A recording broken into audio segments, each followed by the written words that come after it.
नमस्कार। हमारी आज के इस बहुत ही इम्पॉर्टेंट और इंटरेस्टिंग क्लास में आप सबका स्वागत है। हमारा आज का टॉपिक है ईमेल लेखन। ईमेल की फुल फॉर्म होती है इलेक्ट्रॉनिक मेल। अब बच्चों, ईमेल एक ऐसा वर्ड है, ईमेल एक ऐसा शब्द है जिससे आपकी बहुत अच्छी जान पहचान होगी। कैसे? क्योंकि आजकल अक्सर हमें किसी ना किसी को मेल करनी होती है। अगर आपने कभी किसी को मेल नहीं किया, लेकिन आपने अपने आसपास ज़रूर देखा होगा अपने मोबाइल से या लैपटॉप से मेल करते हुए। जैसे कभी कभी आपके पेरेंट्स ही आपको बोल देते होंगे कि बेटा अभी हमें तंग मत करो, हमें बहुत इंपॉर्टेंट मेल करनी है। लेकिन अगर हिंदी के पेपर में ईमेल लेखन आ जाए तो हमें हिंदी में फॉर्मेटिंग करनी होगी। तो हमारी आज की इस क्लास में हम यही सीखेंगे कि हिंदी के पेपर में ईमेल लेखन कैसे किया जाता है। ठीक है, तो चलिए स्टार्ट करते हैं। यह देखिए बच्चों, यह है ईमेल लेखन का फॉर्मेट। आई होप आपको क्लियर दिख रहा होगा।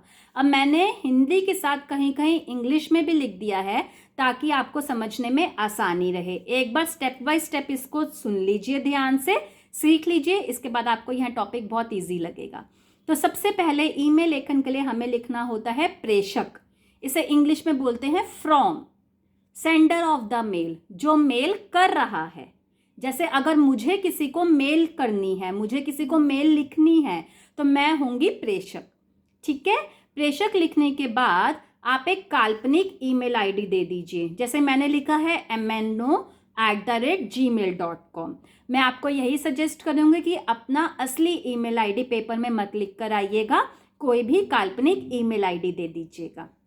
प्रेषक लिखने के बाद आप लिखेंगे प्रेषिती, यानी टू, जिसे हम मेल कर रहे हैं, जो मेल को रिसीव कर रहा है, रिसीवर ऑफ द मेल।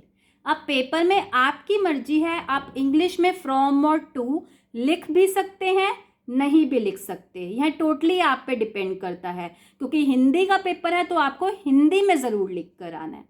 ठीक है, प्रेषिती लिखेंगे, इसके बाद आप फिर से एक काल्पनिक ईमेल आईडी दे देंगे। जैसे मैंने लिखा है pqr@gmail.com। अब प्रेषक और प्रेषिती लिखने के बाद आप विषय वर्ड लिखेंगे, और इसके बाद आपका मेल का विषय क्या है, यानी मेल किस बारे में है, आप अपना विषय लिखेंगे। विषय यानी सब्जेक्ट। आप प्रश्न को ध्यान से पढ़िए, समझने की कोशिश कीजिए कि मेल किस बारे में है, हमें क्या लिखना है, और उससे रिलेटेड आप कोई विषय लिख दीजिए। आपका विषय बहुत लंबा नहीं होना चाहिए, छोटा लेकिन मीनिंगफुल विषय लिखिए। ठीक है, विषय लिखने के बाद आप अभिवादन यानी ग्रीट करेंगे। अब इसमें आप अभिवादन वर्ड नहीं लिखेंगे। जैसे अगर आपको औपचारिक ईमेल करनी है, फॉर्मल ईमेल करनी है, और आप किसी पुल्लिंग को कर रहे हैं तो आप इधर लिखेंगे महोदय। अगर आप स्त्रीलिंग को कर रहे हैं तो आप लिख सकते हैं महोदया। ठीक है, और अगर आप अनौपचारिक ईमेल कर रहे हैं यानी इनफॉर्मल कर रहे हैं तो आप नमस्ते, नमस्कार, प्रणाम लिख सकते हैं। इसके बाद आपको जो मेल लिखनी है उसको लिखना स्टार्ट कीजिए। आपकी मेल बहुत सरल और स्पष्ट शब्दों में होनी चाहिए। प्रश्न को ध्यान से पढ़िए कि मेल में क्या लिखना है।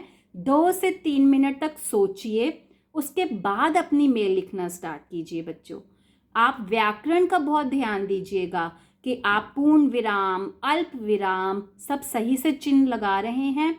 ग्रामर आप बिल्कुल, व्याकरण बिल्कुल ठीक लिख रहे हैं, क्योंकि अगर आप मेल अच्छे से प्रेजेंट करेंगे तो चेक करने वाले को अच्छा लगेगा और आपको ज़्यादा मार्क्स मिलने के चांसेस हो जाएंगे। ठीक है, एक बार आपने अपना मैटर लिख लिया, उसके बाद आप धन्यवाद लिखेंगे। अगर आप औपचारिक यानी फॉर्मल मेल कर रहे हैं तो धन्यवाद लिखने के बाद अपना नाम लिखेंगे। नाम लिखने के बाद अपना पद यानी डेजिग्नेशन लिखेंगे। अगर प्रश्न में लिखा है कि आप किसी कंपनी के मैनेजर हैं तो आप इधर लिख देंगे मैनेजर, कंपनी का नीचे नाम लिख देंगे। अगर आप कोई छात्र हैं, प्रश्न में लिखा हुआ है कि आप एक छात्र हैं और आपको अपने प्रधानाचार्य को मेल करनी है, तो आप इधर अपना नाम लिखेंगे और नीचे अपनी कक्षा लिख देंगे। ठीक है, और अगर आप अनौपचारिक यानी इनफॉर्मल मेल कर रहे हैं तो सिर्फ अपना नाम लिख दीजिए धन्यवाद लिखने के बाद।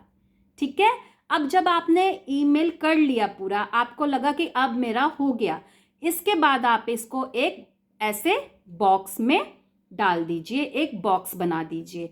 मैं आपको यही एडवाइस करूँगी कि मेल लिखने के बाद ही बॉक्स बनाइए। क्यों? क्योंकि अगर आपने पहले बॉक्स बना दिया और आपकी मेल बहुत लंबी चली गई तो आपको नीचे से फिर उसको रब करना पड़ेगा और दोबारा से बॉक्स बनाना पड़ेगा। इसलिए मेरी सलाह यही है कि आप पहले अच्छे से अपना ईमेल लिख दीजिए, उसके बाद इसको एक बॉक्स में डाल दीजिए। ठीक है, अच्छे से अपना मेल प्रेजेंट कीजिए, इजी लैंग्वेज लेकिन क्लियर लैंग्वेज लिखिए, प्रेजेंटिंग वे में लिखिए।